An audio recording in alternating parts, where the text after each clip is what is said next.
Here's my Gateway Scientific Inc. model 2801 photoelectric smoke detector. And also, you may notice NLind from YouTube also has an identical unit. Now, this one was manufactured in June 17, 1982. And here's a UL listing. Some info on the back. And yes, it comes with its original bracket, so you could mount it anywhere. And also, it still has the original warning tag in here, which I'll show you right here, which I'm surprised that it still has it.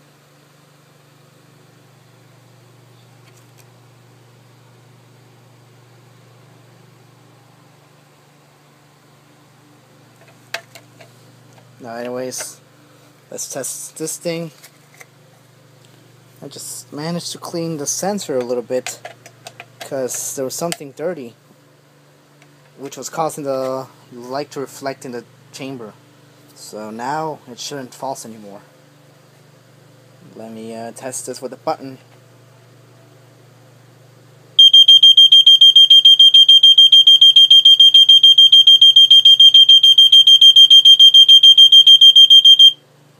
It does a faster 4/6 pattern than my family guard detector does.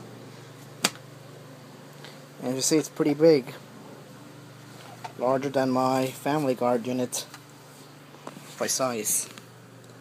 I also got another family guard smoke detector which is on the way, which I'll video later. It's essentially looking like this, except that it has an escape light in the center.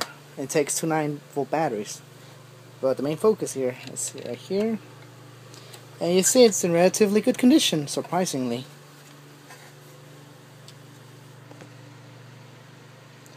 Just so and it does resemble a fan vent, if you notice carefully. And that's it for my video. Thanks for watching.